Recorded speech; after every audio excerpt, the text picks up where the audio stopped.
I've been doing a lot of thinking lately, given that, having been to attack me and never giving me answers, I said, you know what?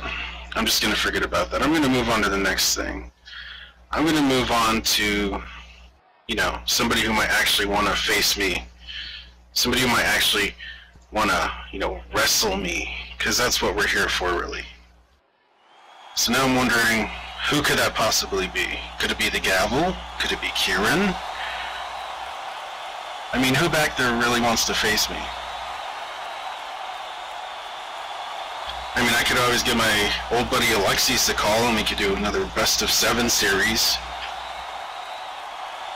Well, there's a name from the past.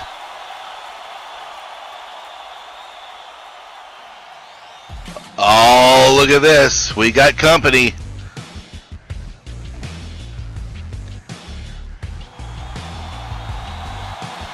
Here he comes, all 7'2" of them, the big shot, Benji Nirvana.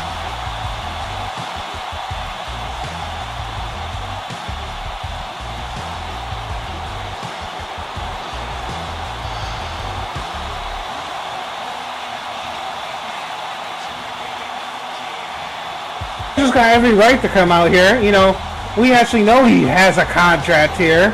He actually plans to actually do things besides interrupting stuff.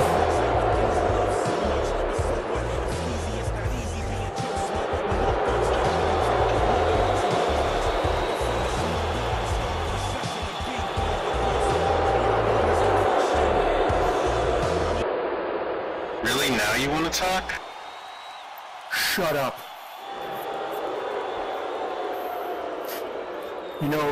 You kept bothering me, and I warned you, Brack. I told you you didn't want answers. The fans here didn't want to hear the answers. And I told you to stay away from me. And what did you do? What did you do this past Monday? What did you do? You did it again. And you cost me a match. So guess what, Brack? Congratulations. You have now unlocked the answer. Because I'm going to tell it to you right now. Finally. And by the way, I had nothing to do with that. Shut up. For once, I'm actually going to talk. The thing is, way back in the day, when I started at VWE, who was a guy that always mentored me and I looked up to other than Kurt, it was you, Brack. I called you boss. It tickled you to death. Didn't it? Yeah, it did. So you know what? I'm going to sit here and tell you how it is now. See, as things went by, I was buddies with Kurt Bombastic, Brack, you know that. And the owner at the time had a hard-on against Kurt Bombastic and took it out on me because Kurt left. So you know what? I kept getting beating after beating after beating. Jobbing after jobbing after jobbing, because it was my job to make other people look good. And then when I was on the rise, Brack, what happened? They put me on commentary. For 6 months, Brack, they put me on commentary. Do you know how agonizing that is? When you're a pro wrestler and the only thing that they want you to do is commentate? No, you don't. Because you know why? Because you were soaking up the success at that time. Winning World Heavyweight titles, winning the Elimination Royale, talking about how great you were now that you finally had a voice and fired Jessica Haikova. And then what, Brack? And then what? The rumors started flying. Nepotism, favoritism, inner circle, all that. It kept going round and round and round. People were sick and tired of seeing me getting beat and being jobbed like that, even though I kept coming. And you know what? It got so bad that they had to jump in their little rowboats and row away as the ship was sinking. And you know what was said to me, Brack? Do you know what the owner told me? Do you? Because you should know. Because guess what, Brack? You were one of the guys who took over. Here, look at my eyes, because I'll tell you. It was, after all the shit that I gave you, you still are here and you're still are loyal. I don't know how the hell you did it. That's exactly the words they told me. And then what? And then what, Brack? Then you took over along with Jen Parkin. Somebody who actually gave a shit about this place. Jen Parkin did. And gave a shit about people. And what did you do? You didn't agree with some of the things, so you left. You got in your little rowboat with them and said, "Wait for me, boss! Oh, wait for me!" That's what you did. So you know what? Now what? Then what happened, Brack? I started to rise. I started to get things that were coming to me. I was given an opportunity through Jen, a hardcore freak, Parkin. They saw potential in me. They saw that I worked hard, Brad. They saw that I took all that shit from back then. And then I'm on the rise. But then Jen just couldn't take it anymore because the egos were getting too big, Brad. And where were you? You went off and got married. Oh, by the way, Brack, how's your marriage? Oh, wait, there isn't any anymore, is there? Because you're divorced. So, then the egos took advantage of it. The egos came into play. Then another person took over. And then, what now did we start seeing? Along with the ego problem. All you people that were causing the bullshit back then came back. Because you know why? Because you knew you could.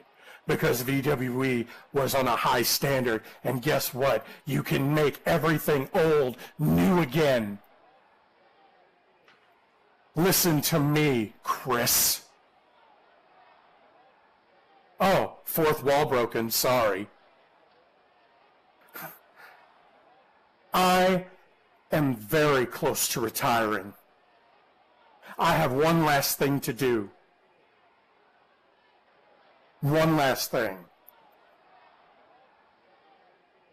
And I'll be damned if I'm going to go back and have these people who thought, "I'm so good at 2011.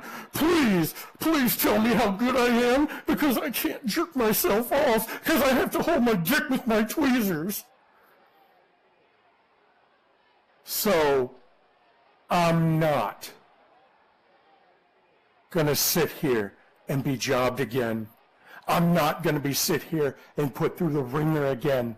I'm not going to sit here and take over all this bullshit, Brack,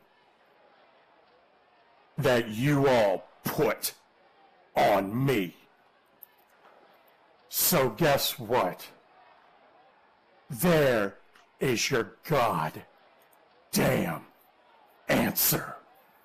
And there you go, Brack. You couldn't take it anymore. You just had to log out. Because I told you the truth, Brack. You logged out, and I told you the truth.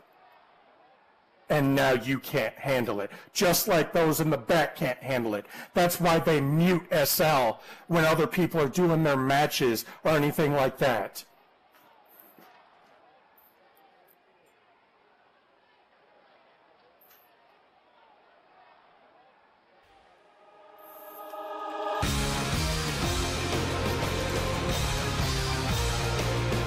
Well, here comes our chairman, Stuart Wharf.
So now you decide to come back.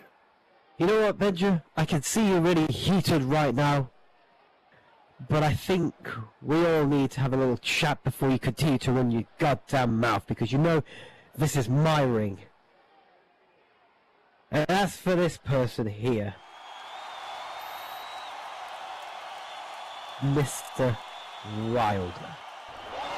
Well, I think it's time we get to the actual matter at hand here, right, Benja? Should I tell him, or should you? Well, frankly, Benja, this is my company. I'll speak for it, not you. See, Brakman, Wilder, there's been a bit of a issue with you coming back. See, when it comes to, you know, your status here, let's be honest.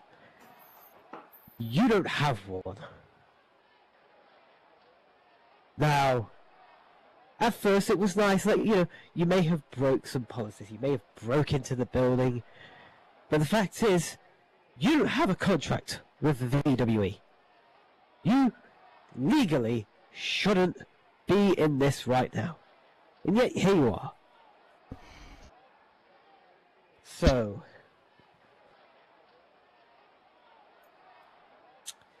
why should I put up with this any longer, Brack?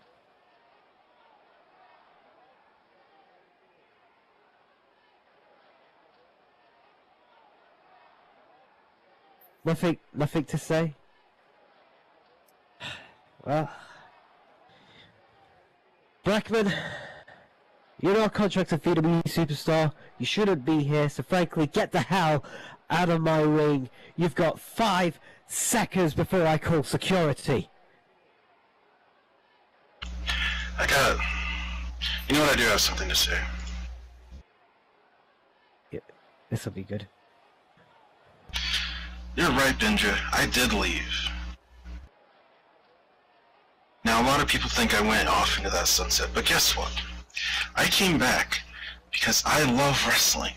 I came back because just like all these fans, just like all those people backstage, I love wrestling. So you can run your mouth about who's running this place, and you can make excuses about why you couldn't climb up the card without my help. Bringing you up to the tag team titles with me, buddy. You can make all the excuses in the world. But at the end of the day, you're telling me that I can't wrestle anymore. Whenever I love wrestling, and that's all there is to it. So you know what, Stu? I'll walk right out of this ring. You don't need to call security. You don't need to flex your muscles anymore.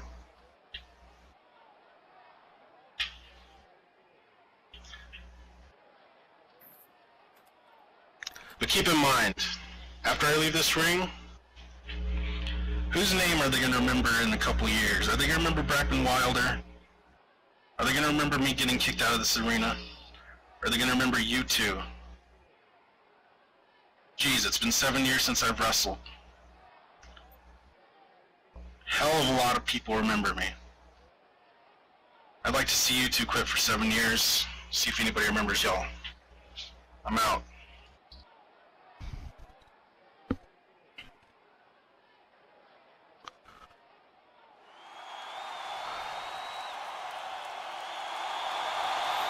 Ladies and gentlemen, the Hall of Famer Brakman Wilder. Are you happy, Benja? Are you happy? Hey, you know what? We're gonna have a chat in the office. Ta-ta for now.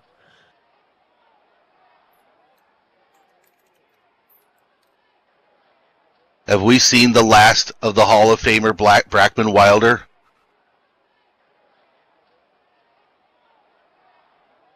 Well, folks, still to come, the VWE World Heavyweight